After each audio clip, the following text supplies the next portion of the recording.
I'm going to get you guys first to introduce yourself. And I think this is, well, I don't know about any particular order, but we're starting here with Dolph Bell from the Greenville News. Dolph, tell people who you are first so they don't know, they might not know you. So tell everybody who you are. There's mics. Feel free to pull those a little close as you need to. No point making this work hard. We want everyone to hear you. First of all, if you ask the help desk people at the Greenville News, they will tell you that I curse technology just about every day and know next to nothing about it. Right. So I'm not sure why I'm here, but I've been covering business for the Greenville News for 15, 16 years. So got a feel for the business community, I guess. And I got a few... and you got stuff. We're going to come back to your stuff, right? We're going to get everybody to introduce themselves first. But if you don't know why you're here, let me tell people why you're here, because you're my go-to guy for everything that's going on in the business community, right? I mean, it has been your job for all these many years to actually get that covered and make sure people know what's going on. So you have more than an enlightened self-interest, and that's why I invited you here today. By the way, can I say Ellen Saltzman is here? Yeah. I just wanted to point out, she's one of the smartest people I ever interviewed. So somebody wants a smart person to work for him, there she is right there. You're great. Wonderful.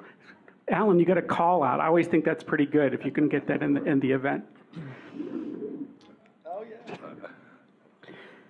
All right. Abdullah El-Amin. Yes. I feel really good that I've got that right. I'm not too good at this. You did a great job. Well, thank you so much. Tell people, you're with Verizon Wireless. Can you hear me okay out there, everybody? Yeah. All right, good. Project and pull the mic close. All right, okay. Project and pull the mic close. Is this okay? Yeah. Everything all right? So I'm a field recruiter for Verizon Wireless. I staff for our call center, actually, on Brookville Parkway.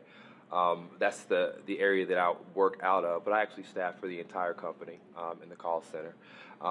Here today to really just answer any questions that you might have about our tech apprentice position, which could be something that's right up the alley of some of the individuals in here, because we're always looking for career-minded, tech-savvy people to come to work for us. So that's why I'm here, and I'm excited to be here, and look forward to answering some questions.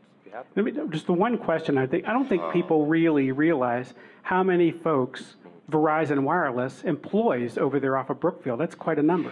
We have 1,200 in there. 1,200 right people right here in Greenville. People and at the Brookfield location. Yep. So yeah, live. We're great. Staffing all the time. Zach Hickerson, you're kind of new to town in a way. Back to town. I grew up here in Greenville, graduated from Furman University, spent some time away, lived in Raleigh, North Carolina, then Philadelphia, Atlanta, then back to North Carolina and Charlotte. Been back about a year and a half now and run the technology staffing division at FGP. Inherited a great team about a year and a half ago, and our sole job purpose is to identify tech talent, place them with companies that need the tech talent, whether it be temp to hire, or direct hire, here locally or across the nation up and down the East Coast.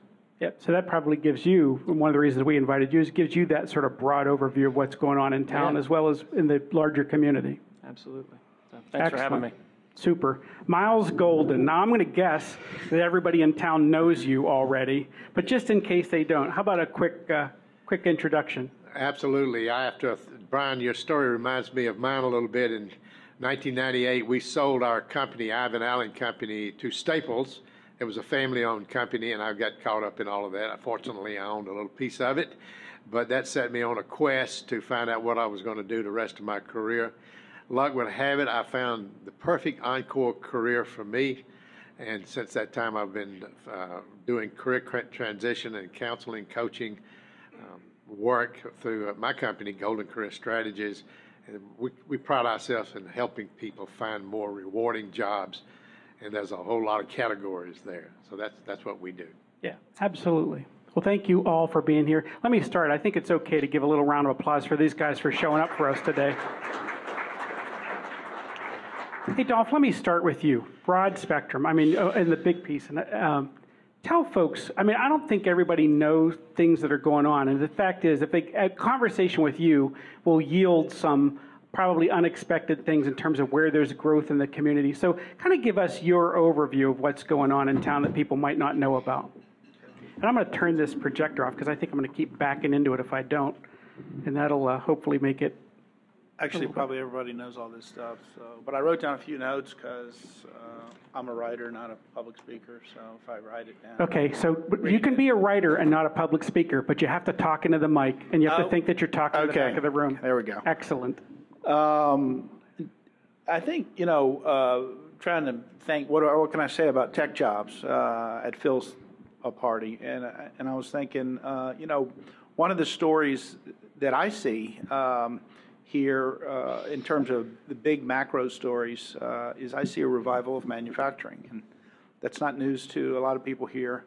When I arrived in Greenville in 1999, for many, many years after that, every year manufacturing employment in South Carolina, the upstate would go down, down, down. Then, of course, during the recession, it went off the cliff along with everything else. But since then, it's been coming up, up, up. So we're seeing a return to manufacturing. So when you think about sectors, that seems to be a growth sector right now. And, of course, most people know that we've had some pretty big announcements here in the last couple of years. We've got a company, Japanese company called Toray Industries, building a $1 billion carbon fiber plant and more. You've got a Japanese company in the same community that's going to build a new plant to make excavators, 1,800 a year, supposedly starting next year. And then we have BMW has announced, continues to grow. That's our crown jewel of the upstate economy. And they, not long ago, last year, announced a $1 billion expansion, and that unit volume is going up to 450,000 cars a year. They have built a huge export platform at Greer using the Port of Charleston. They accounted for, 70% of their cars, or more than 70%, go overseas. And they accounted for more than 30% of South Carolina's $29.7 billion in manufacturing exports in 2014. So some serious manufacturing activity is going on, and that sector has been growing. So, of course, I guess they need IT too, right? Yeah, I mean, and of course, from our side of it, we look at it and we think, BMW has a pretty substantial IT presence in the upstate, and they're doing a lot of development. And, there's a lot going on there from a technology, just the IT. There's broader technology, engineering, et cetera, going on there as well. But, in our space, we see a lot of work going on over there. And then some of the companies, in terms of, I don't know how long you want to go on. Yeah, tell me more. Tell me more. Big Dolph. employers, if you look at the Upstate Alliance's list of the top employers in the Upstate, I think it's a little dated, it's on their website, but you'll find that Greenville Hospital Health System is number 2 with nearly 11,000 jobs. And last time I talked to a GHS-affiliated doctor, he walked in the room with a laptop. So I think, just like everybody else, technology is changing medicine, and that's a lot of jobs. There's bound to be some tech jobs there. Yeah. GHS. As far as big corporations, as you mentioned, BMW has an Information Technology Research Center at ICAR. And not long ago, they leased a floor downtown for more IT workers in the Main Street building that houses the Cliffs sales office downtown. Kind of a secret little deal there, but I understand. I was going to say, I didn't know by that, and I walk past that building every day. Yeah. Yeah. They didn't announce that, but it's the floor of IT workers there. So they're doing something. Of course, everybody knows Marks, the Michelin Research Center near Donaldson Center, is one of 3, I think, research centers they have around the world, and employs, or used to employ, somewhere around 1,000 people. A lot of technology there. Yep, absolutely. About half of the 3,200 workers at General Electric's complex on Garlington Road are part of what GE calls its technology organization. And that was before GE announced a new research center at the complex to develop manufacturing processes for deployment across its giant power and water division. So they're going to develop manufacturing processes not just for the GE complex, but for their entire power and water division, which is global and pretty big. Let's see. And then going out there Thursday, and they're going to tell me about what they're doing in the area of additive manufacturing, i.e. 3D printing. So there's lots of cool things going on out there technology-wise. I guess that's going to be a lot of engineers, though, right? I mean, engineers and IT, right? Because the thing is, you've got all that 3D modeling. There's a whole pile of technology wrapped into making that stuff happen. And that's kind of a cool thing of what we see going on. But, thanks for that. Because there were things there I didn't know. Like I said, you're surprising me. It's like I walk past that building every day, and I didn't know what was going on in there. Another one would be Windstream. And I guess we got a guy here who can tell you more about that than I can. but I think they do a lot of network operations for networks outside of the state, all over.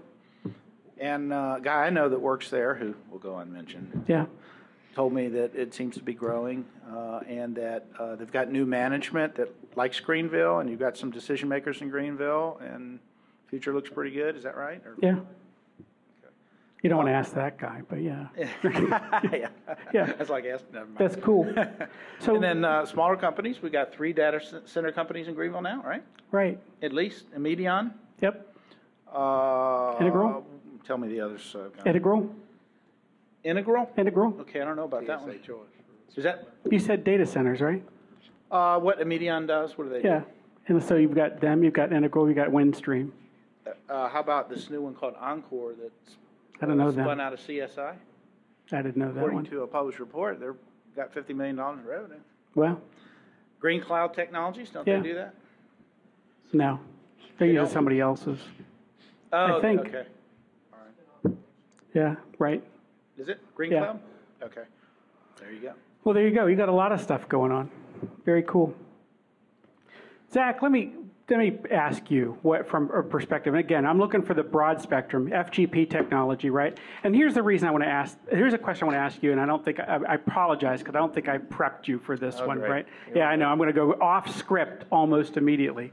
But one of the things that I hear people say is, there are folks concerned about where tech IT in particular goes for the long haul, because they're saying are we in fact is technology, for example, working us out of a job, right?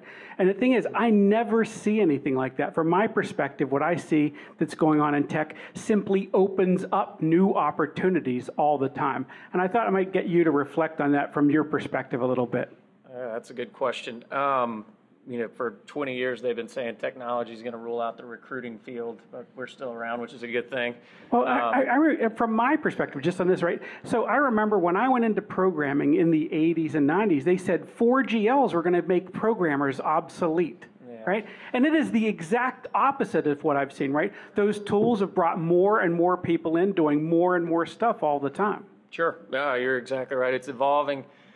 Companies, whether it be manufacturing, the Windstreams of the world, obviously being a technology company, but regardless of what sector you're in, you're using technology today. I mean, you all know that. And, the technology is different than 20 years ago. Brian, you alluded to the fact that you built the company around IT. That was cutting edge at the time.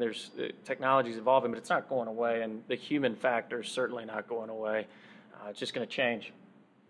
And the languages are going to change. They're going to evolve. It's going to be more interactive. The 3D printing you mentioned is creating new IT jobs that weren't here 2 or 3 years ago. So we'll see how it moves. You can't ever really predict it. Like you said. No, right. So from your side, from what you're looking at, again, a number of companies would come to you looking for people. I mean, where is it hardest for you to find what you're looking for? .NET developers, Java developers. The development community here, we're struggling to find them, and we're trying to figure out ways to get creative. We're involved in some of the K through 12 level and teaching. But the good thing is Greenville's doing their part and making the city more appealing to those people in Charlotte, Atlanta. Obviously, I was speaking to Kathy, we'd rather promote from within, so to speak, and find people in Greenville. But it's across the board. Our job boards are flooded. Last year it was a ton of direct hire. The year before that it was a lot of temp business. And we'll see what this year has in store with the Affordable Care Act and some of those things. It's still yet to be determined how the market will play out in that sense. But .NET developers. Yeah. Great. So where we start off of Rudolph talking about this increase in manufacturing, can you talk a little bit about how IT is playing inside that manufacturing space? Oh, yeah. I mean, I can't remember who alluded to it, talking about an ERP implementation. I mean, these huge manufacturing companies keeping track of every little detail. I mean, it's when you have an organization that large, IT plays a vital role, just being able to stay in touch with the business and manage the business and know where this product is versus that product, monitoring the on-floor work, data analytics that's associated with that from a managerial perspective. I mean, you name it, IT is entwined in every aspect of that business.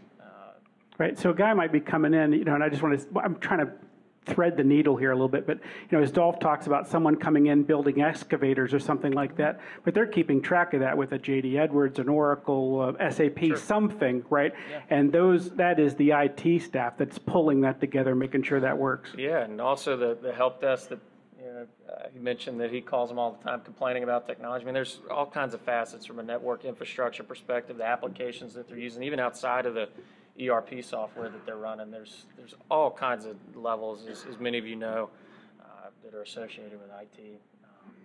Sure. Great. Abdullah, tell us about, from a Verizon standpoint, I mean, what are you guys in the market for? I mean, at 1200, there are people coming through there all the time, right?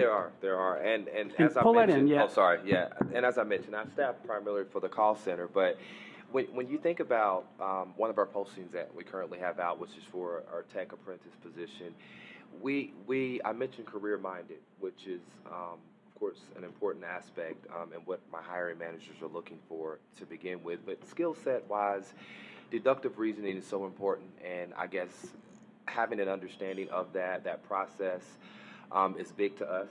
It's an important skill set.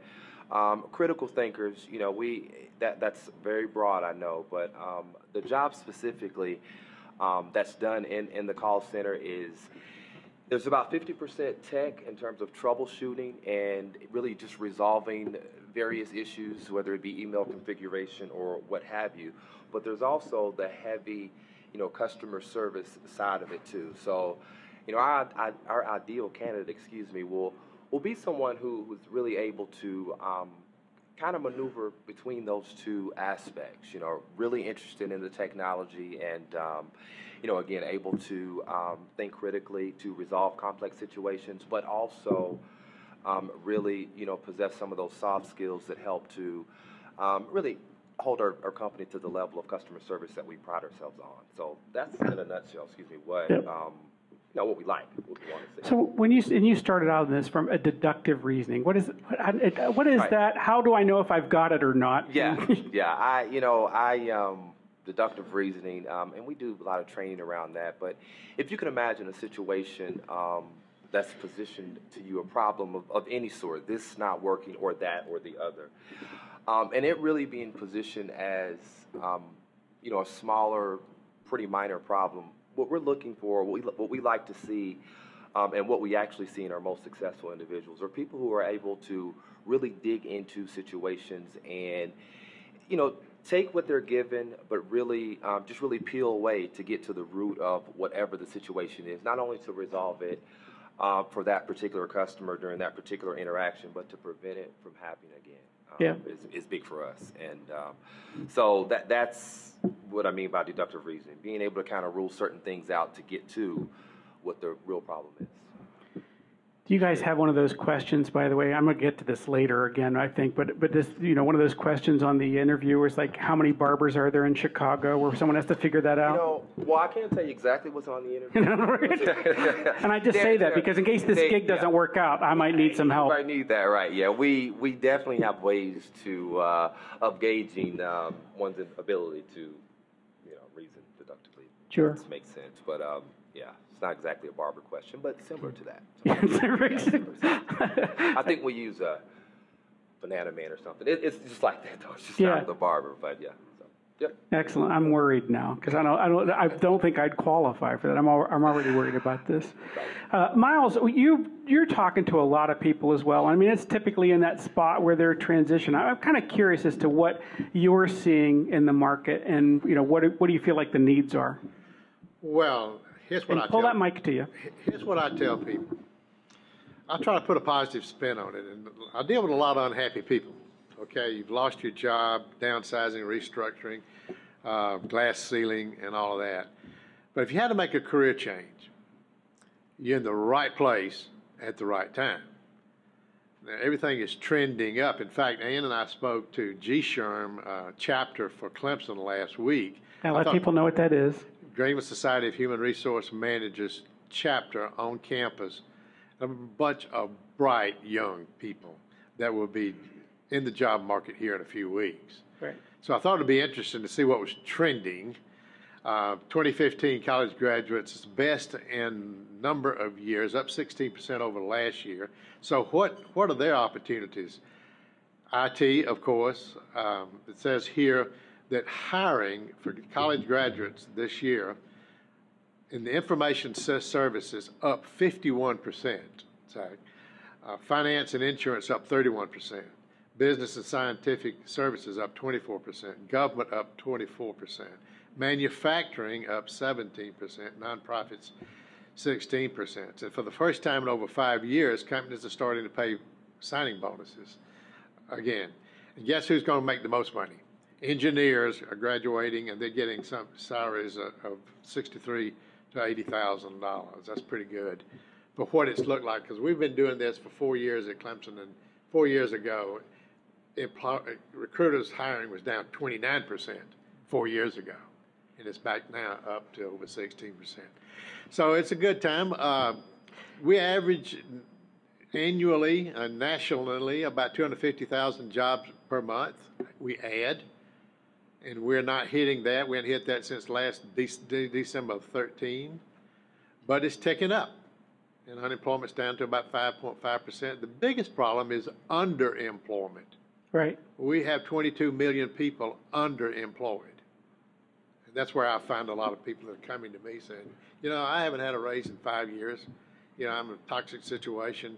The company's talking about restructuring, da-da-da-da-da-da. What am I going to do?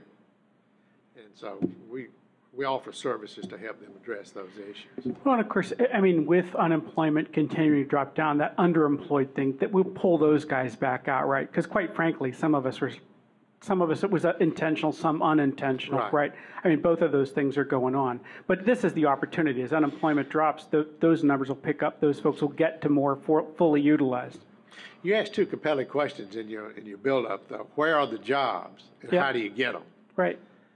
And my quick answer to where the jobs are is in the hidden job market, right? Which is what's happening right here today. I can name about a half a dozen clients that have come here to your GSATC, have done that elevator speech, and got a job the next week. Right. That happens. So that begs the question: how do you network? Yeah. No. Do you know? Are you market ready? Do you have an elevator speech? Do you know what you want to be when you grow up? That's my question, Myles. Do you know what you want to be when you grow up? Well, we have different needs. I'm a perfect example of it. You know, when we sold our company, I was 57 years old. I found this career, I'm 74, and going strong and loving every minute of it. Yeah. It's out there. Just got to make it happen. Right. Absolutely. Yeah, you know, and I think that's an important piece. I wasn't quite ready, but we'll pop in that. So the thing that you're talking about, that hidden job market, there is lots of that, right? I mean, let's face it. I mean, and God bless what Zach is up to, right? But by the time a guy gets to talking to Zach, he's desperate for somebody, right? He's run through his family and friends. They've hired everybody they know. But now the point is, like, you know what? We're bringing them on so fast that we can't just use casual connections. We need real, solid, professional help to pull that off. Can I speak to the derailers? Yeah. Yeah. What are the derailers when you get someone? Phil, to your point, I don't know that they're coming to us at that point as a last resort by any means, but to piggyback off of that, the hidden job market, 85% of the jobs aren't seeing the job boards. Most of them aren't going to HR, which is why we have a business. We're dealing directly with hiring managers, which is all the more reason to network, and not just network amongst yourselves, but find a recruiter that you can trust. And I know I'm biased, I'm in the industry, but it's true. If you're not working and networking with a recruiter, a knowledgeable recruiter that understands what you're trying to accomplish in your career, what your skill set is, or quite frankly understands the difference between infrastructure and development, because there's a lot of them out there that don't, you know, you're doing yourself a disservice, just like you would be if you weren't coming to these events, which are great. Thanks for putting them on. But I think the hidden job market, you make a very good point. Coming to a recruiting agency isn't necessarily a last resort after doing all that. I think you should be including that in proactively right up front. Oh, no, and I get that. My point is, I think, you know, you're probably dealing with a lot smarter clients, if I want to say it that right. And at that point is they realize, if I want to keep this going all the time, I have to be looking before I'm desperate, right? I got to be going, well, and Sure, like Abdullah, the same kind of thing, right? Proactive about it. And that was it from Phil. So I got another one. Phil, can I make one more point about the hidden job market? and the importance of networking. I've got stats here. I won't go over them with you. 85, 90% of the jobs found through networking. But what the interesting part about that is to something like 30 to 40% of the jobs found through networking don't exist. Right. Absolutely. Don't exist. They create the job when they realize they've got this talent. Yeah. And they will sculpture a job. Well, and there's two pieces there, and I would get both because I think about that for both you and Zach bringing that bit up, which is, that job didn't exist. Someone created a job because it's like, oh my gosh, that guy or the gal is the right person. We need to figure out how to bring him on the team. Or somebody on Zach's side is like, Zach is exploring with an employer what their needs are, and they are bringing it right to him right off before they've gone down this path of creating a whole bunch of paperwork or going to go post it somewhere. That they're getting it then. Sorry.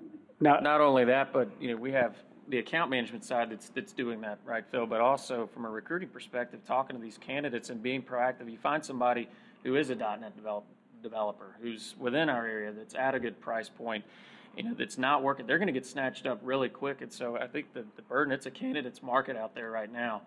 Clients are trying to figure out ways to retain and also attract, and as you mentioned, sign-on bonuses, getting creative with culture, promoting culture, whatever they can do to try and pull these people into their company and keep them there.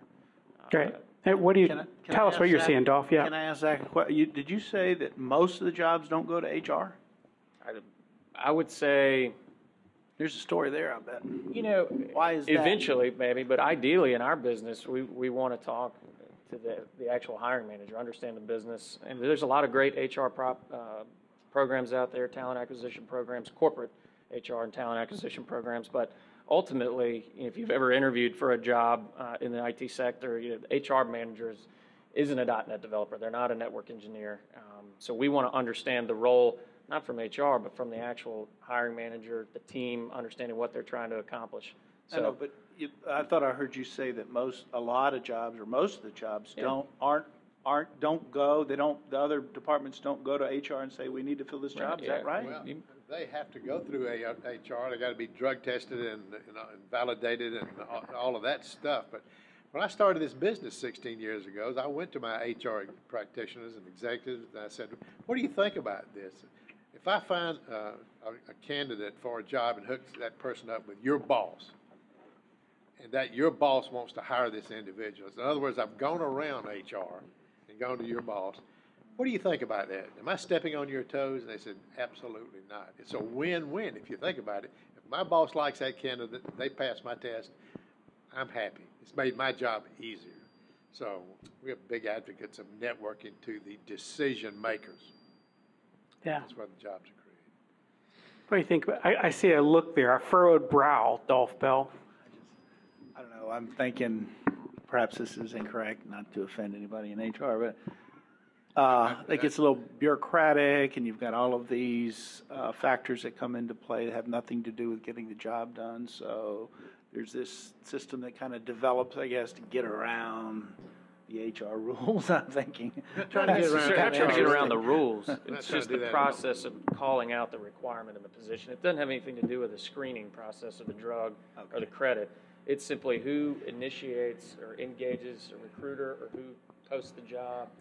That's more so what I'm speaking to. Essentially, from an onboarding perspective, that's all functioning through HR.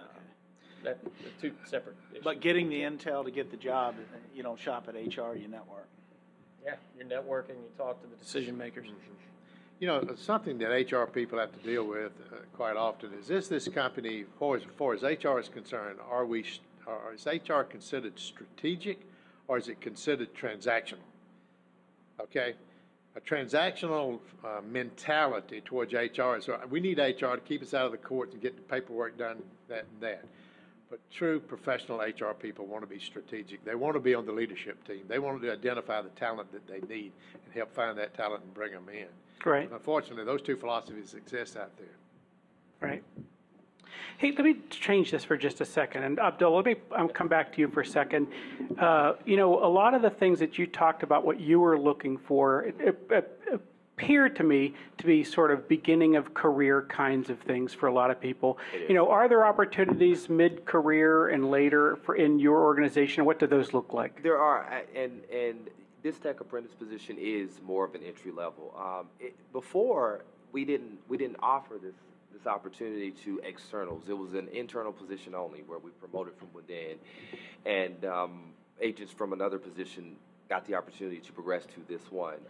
It's changed. The market's changed. We understand that there are great candidates out there who are ready now to step into this role. But to answer your question, yeah, a lot of opportunities exist within the Verizon Wireless. I mean, in our call center, you know, most people consider or think that it's just a place where, you know, just calls are being taken, customer service type transactions. Yeah, there's a lot of that. But obviously, I mean, we have HR, and there are a number of other operations positions. IT, a more in-depth IT position we have, it's more at an area level, but those opportunities exist. But they really start with getting a real good understanding of the business and the basics of the business, which you will get from the opportunity that I'm positioning and mentioning today. But yeah, a lot of opportunity within our business, IT related, and just really various opportunities there. This is the start of it, what I'm mentioning today. Yeah, very good. So even at your level, and I'm going to run this through the panel actually, but let's start with you. What are some of the things that you feel like people are coming to you and they're not really ready for a job with you because they're missing X? What is that thing that you find missing more often than not? Really, from a certification standpoint, if you want to think about specifics, we like not IT, but A+ and Net+ certification. It's a plus if you have that, but really, the opportunities we've had, or what the hiring managers have shared to me is to be some of the opportunities, are just individuals who are not as, who don't have as much of a personal interest in the technology field coming in, because that's necessary. It's a difficult job at times. I mentioned the customer service aspect of it, and so obviously when you're dealing with people, they're unpredictable, and situations don't always go well, right? And so depending on what your sincere interests are, you know, or lack thereof, there can really be opportunities when times get tough for individuals to, you know, dart, quite frankly. And that's been missing. And what we're really looking at improving is just making sure that we qualify the right person, and an individual who really has a love for, you know, fixing things, solving problems, and technology as a whole. Because, you know, I tell people that if you're a tech support agent but you don't have a smartphone, then there's a disconnect there, just to be quite honest with you. Because you need that. You've got to be interested in it yourself so that it doesn't drive you crazy at work. Does that make sense? So I think I get that perfectly, right? And here's the reason I think is, you know, if I were giving that same kind of advice to somebody, I'd say, you know what, here's the problem in tech. This job can be frustrating some days, right? And you're looking for the cat that's, you know, passionate enough about it, emotionally engaged in it, that when the days are hard, they still show up for work, they still do the thing, and they just keep working through it. Absolutely right. That's key, and that's been so a lot of the opportunity that the hiring managers have shared with myself and some of my other peers in regards to what we're looking to bridge that gap. Yeah, sure. Zach, from your perspective, I mean, you're out there talking to a bunch of people, and I'm going to guess you're on both. Get to see both sides of this, right? Both the candidate side as well as the employer side of it. What are we missing? And I'm going to make it a little more complicated for you. And I'd like to hear that both from an entry level and sort of the mid-career positions. Yeah, Abdullah, you alluded to this. I think it's all about honing your craft. I mean, what you're doing in your spare time. If you're an IT guy looking to get into a help desk entry-level role, I mean, you get the certs, you get the degrees. You don't have any experience if you're coming out of college, but maybe you had an internship. But it's all about what you're doing at home and what type of network do you have at home? What are you tinkering with? Are you passionate about it? To steal your word there, Phil, because ultimately, hiring managers, they want to see that passion, commitment to the industry, the skill set, whether it be infrastructure side or development side. But another thing is the intangibles, right? You know, if you're coming into a job, whether it be with Verizon or some of the other organizations, there's going to be proprietary things that you're going to have to learn. And hiring managers a lot of the time just want to know that you're capable of that you're going to be enthusiastic about it, engaging about it. I think Myles will attest to, in the interview process, understanding body language, understanding how to articulate what you've done, what you want to do, and what you're doing at home, and being able to explain that in a sense that you're not always going to be talking to a guy that gets IT. I can speak IT to a certain extent, but I'm not a network engineer. I'm not a developer. So just being able to have that, the art of communication, so to speak, and I'm sure you'll. It reminds me of what I always tell candidates. There's 3 reasons you'll get hired. 1, you've convinced the employer you can do the job. 2nd, you've convinced the employer you want the job. And 3rd, and probably the most important, you've convinced the employer you fit into their culture. You've got to have those soft skills. You've got to be able to go in there and chit-chat and then get down to business and just have the social cues, understand social cues, and answer behavioral event questions. Yeah. We drill that into our clients. Give us an example. You need to say that into the mic, by the way. I got a PhD in chit chat, but my employer doesn't seem to appreciate it.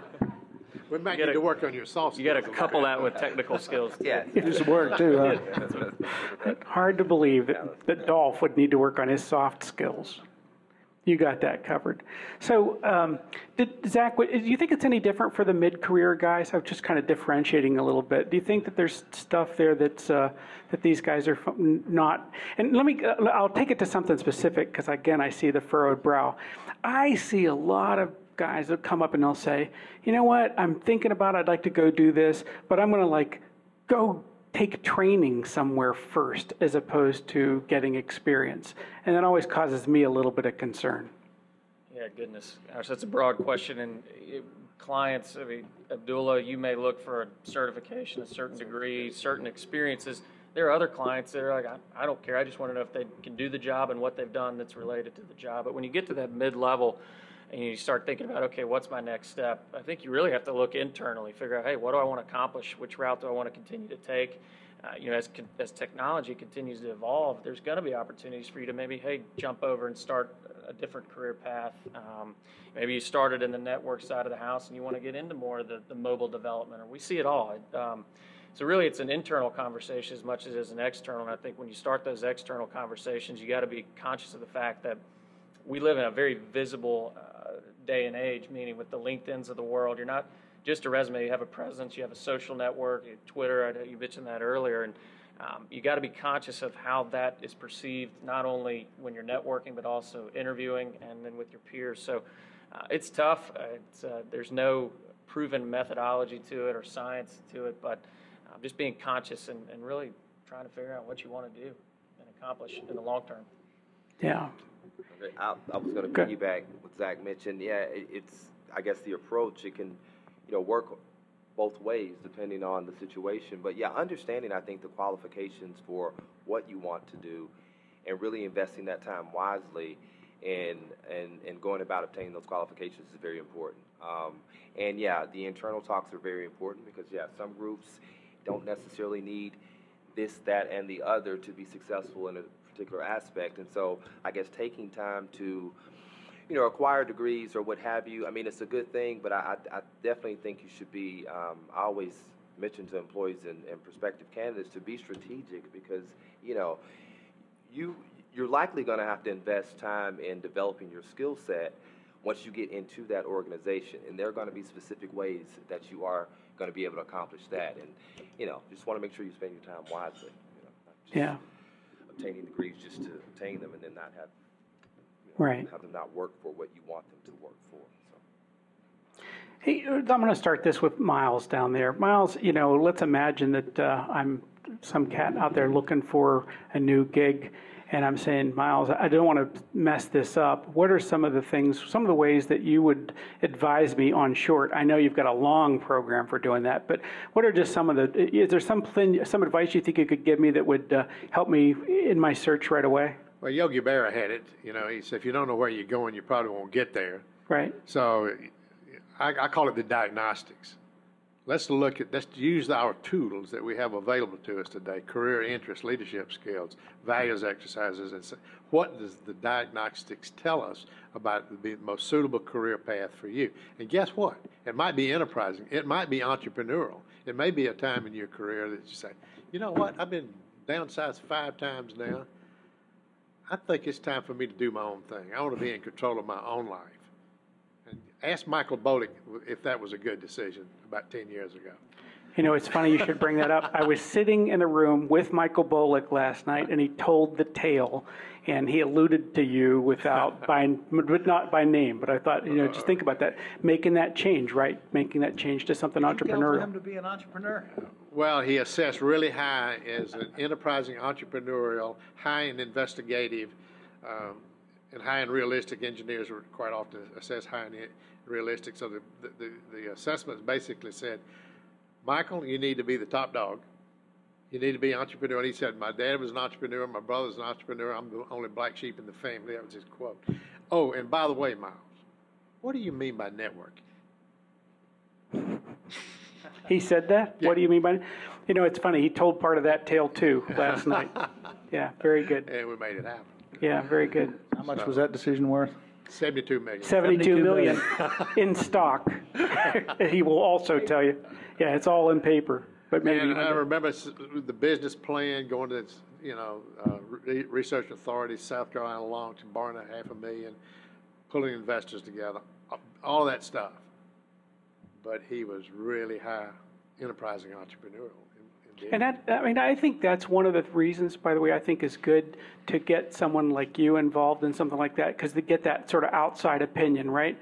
Asking your spouse, asking your parents, it's just not always that bit, but someone from the outside that kind of shine a light on what you're doing and kind of get you some help on that regard. And a lot of people think they're entrepreneurial, but they really aren't, and I've probably advised as many people not to go that route as I do go that route. No, that makes see a right. train wreck in the making. It's a great thing to be assessed on.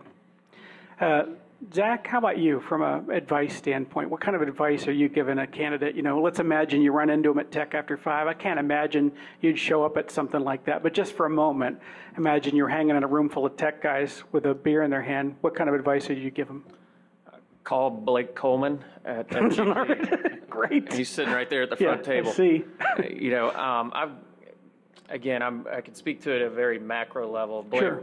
is the expert when it comes to the technologies specifically. I've been out of the day-to-day from an account management perspective, but you know, just in general, again, it goes back to hone your craft, figure out what you want to do, how to get there, what the marketplace is doing. We've talked about 3D printing, data science. TD Bank, you know, came here a few years back and has built out a fraud analytics department, which has created multiple jobs. That was a field, data science. Those are 2 words that are relatively new to the tech sector. So just kind of seeing where it's going and what you're passionate about. Because if you're an infrastructure guy, you may not want to go over to the development side of the house, and vice versa. So Right. it's not going to. There may be more money on one side of the table, but if you get over there and hate it, what good have you done yourself? So. It all goes back to just figuring out where you're going and then figuring out how to get there. So I can't make that decision for them, unfortunately. Right. I can help them get there and try to connect some of the dots for them, coach them on a resume, coach them on interview tactics, coach them on the hiring manager and what he's going to be looking for, questions to expect, which is why we have a job, and what makes us good at our job is figuring out those things on the front end to give you the best shot that you can have at acquiring that job. But generically, just hone your craft, figure out what you want to do, and commit to it, be passionate about it, have fun with it, and give us a call if you need any help. Absolutely. Abdullah, you got anything on your? I agree with that. Understand what it is. It's important to know, where you're going and what it is you want to do. I really bounce back to spending your time wisely and thinking strategically about where it is you want to go, and really investing time in those and whatever it takes to get there, versus potentially experiencing a couple setbacks that just put you in a worse place than you were before. Sure. So, yep. That's it. Dolph, are you going to offer some advice there? I was going to ask him about the TD Fraud Analytics. I didn't know. I didn't list that company because I didn't know how many of those jobs over there. A lot of jobs, but a lot of call center jobs. I don't know how much IT is over there. You got an idea? I do. I don't know what competitors are in the room, though, so I got to be careful don't worry about about that. No, there's jobs that are continuing to come to this area. Those big financial services institutions are bailing out in New York left and right. I mean, a lot of them are falling in Cary, North Carolina, Raleigh, North Carolina, but TD, luckily, fortunately, landed here.